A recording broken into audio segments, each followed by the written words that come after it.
So, what is the spiritual dream meaning of cake? Let's get one thing straight. This isn't some trivial little fantasy. It's a critical message, an urgent one. It's coming from your unconscious, and it's all about the hungers that are driving your waking life. To ignore it is a huge mistake. Okay, so how do we break this down? We analyze it through two specific lenses: desire versus wholeness. That's our framework. Let's get into it. All right, on one hand, you've got Freud. For him, the cake is just raw pleasure principle. It's the id screaming for gratification, for that sweet reward. We're talking about your ambition, your raw appetite for life. But then you've got Jung. He sees something totally different. He sees the self archetype. The cake isn't just pleasure, it's wholeness. It's the great mother, it's abundance. It's about all these different ingredients coming together to create one single integrated thing.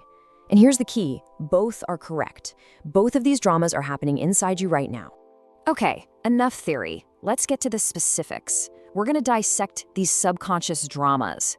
Think of this as a case file for your own psyche. All right, case file 1, you're eating cake alone. Through the Freudian lens, this is pure self-gratification. It's pleasure fulfilled in total isolation. Now, Jung sees it differently. He'd call it the hermit archetype, a kind of inner nourishment. So what's the real-world application here? It's simple. You're in a period of solitude, of self-healing. You're recovering from emotional depletion. You are literally feeding yourself because no one else is. Next up, case file 2, sharing the cake with other people. So what's happening here? Freud would say it's libidinal generosity. You're using pleasure as a tool to bond with others. Jung, on the other hand, sees the great mother archetype in action. You are the provider, the one giving sustenance. And this dream forces a critical question on you.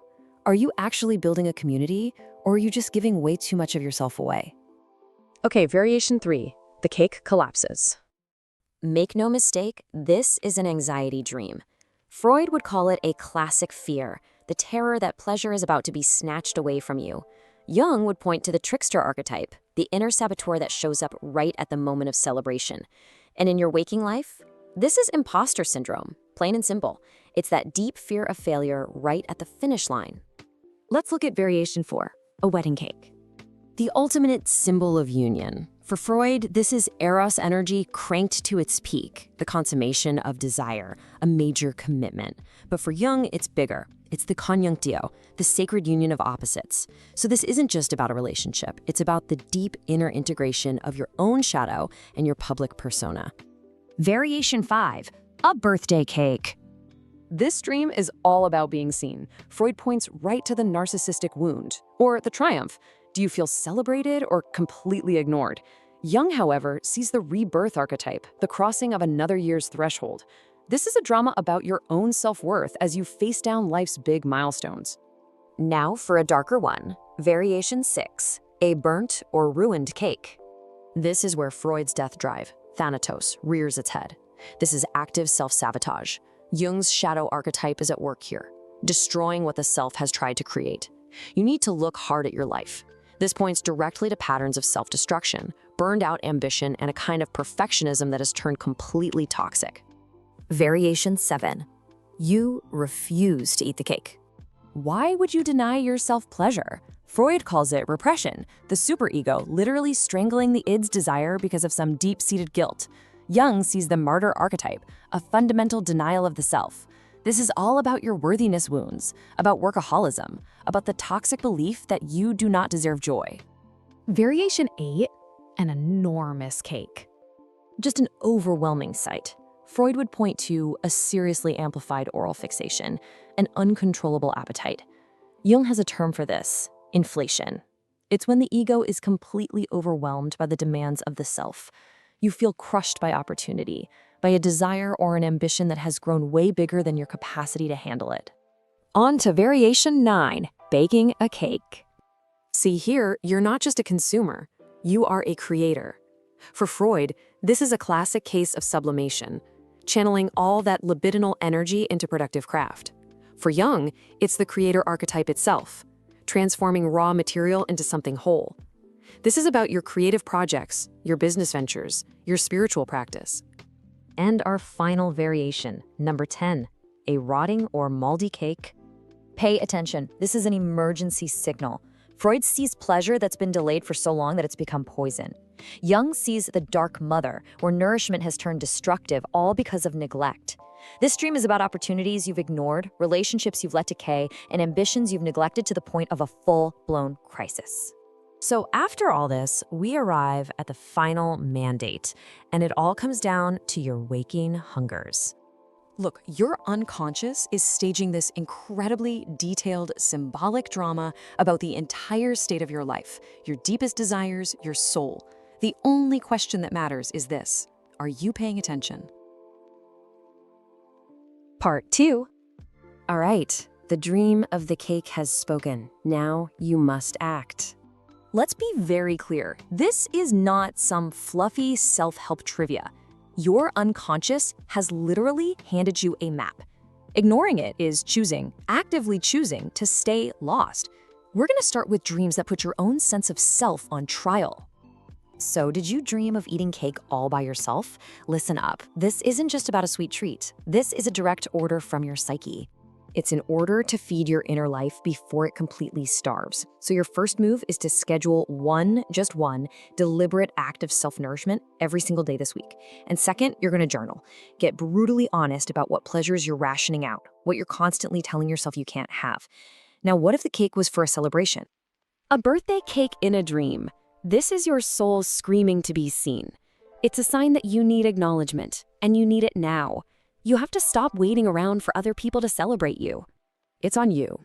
Your job is to create one public acknowledgement of a milestone this week, and then write a letter to yourself from the person you're becoming, recognizing every single thing you have survived to get here.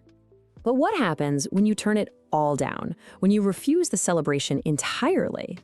If you refuse to eat the cake in your dream, your worthiness wound is active. It's wide open. On some deep unconscious level, you've decided you just don't deserve good things.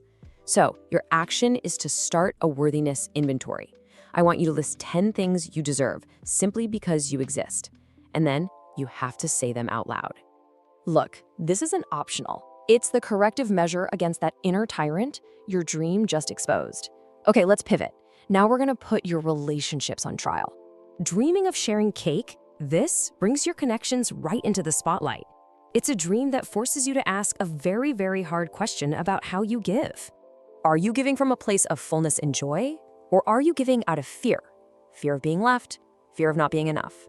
You need to audit your relationships, like right now. Find the one where you are constantly overgiving. And then you're gonna set one clear, loving boundary this week. And then, of course, there's the ultimate symbol of connection. A wedding cake dream is a call to examine commitment inside and out. Externally, it's time to make a decision about that partnership you've been avoiding. Internally, it's time to begin shadow work. Start a journal about all the parts of yourself you reject, the parts you refuse to integrate. Your dreams, you see, are exposing the weak points in your life's entire foundation. So let's talk about your work, your career, your projects, your big goals, and the anxiety that is actively trying to sabotage them. If that cake collapsed in your dream, well, that's a pretty clear signal, isn't it? This is your ego sending out a massive distress signal. It's a warning that your plans, your ambitions, are on shaky ground. You cannot afford to ignore this. You need to identify the project your anxiety is targeting. Then, you have to name the specific fear hiding underneath it. And finally, you have to share that fear with one person you trust before it spirals and becomes a self-fulfilling prophecy. But what if the work isn't collapsing? What if it just feels impossibly huge? An enormous cake in a dream means you're facing an opportunity that your current self-concept just can't hold. Do not retreat. Your job is not to shrink your ambition to fit who you are now. Your job is to grow your container, to expand your capacity. Break that huge goal down to the smallest possible first step and take it. Today. Now, what's really interesting is when the work is stolen from you, when the cake is taken. This dream demands absolute honesty about the power dynamics in your life. You need to identify who or what is taking credit, energy, or resources from you without your consent. Then, within the next 48 hours, you set a specific, measurable boundary. And then you reclaim something that is yours. This is about interrupting a pattern before it becomes a crisis. Which brings us to the heart of the matter: creation sabotage, and neglect. This is about your power to create, your patterns of self-destruction, and the very real cost of looking away. If you dreamed you were the one baking the cake, this is it. This is the most empowering dream in the entire series. You are in full-on creator mode. The magician archetype is active within you. But here's the deal. If you waste this energy, it will curdle into frustration or even depression. But if you honor it, it will build your life. But what if you're not creating? What if you're destroying? A burnt or ruined cake is a sign of self-sabotage, plain and simple. Your dream is telling you to locate the pattern and fast. Because this destructive pattern will repeat over and over again until you consciously step in and interrupt it. This is about psychological survival. You have to be ruthless with yourself here. And finally, we come to the most urgent warning of all. A rotting, moldy cake. This invokes the dark mother archetype. And no, she is not punishing you. She is a force of nature, showing you what has been neglected for so long that it has turned toxic. She is showing you what needs to be buried so that something new can finally grow. Your job is to triage immediately. All right, let's land this. This is the final charge. Listen closely. Dreams do not waste your time with meaningless images. When your unconscious sends you a cake, it is sending a specific, personal, urgent message about where your life force is moving and where it is blocked. So the question is never whether you should listen. The only real question is, can you honestly afford not to?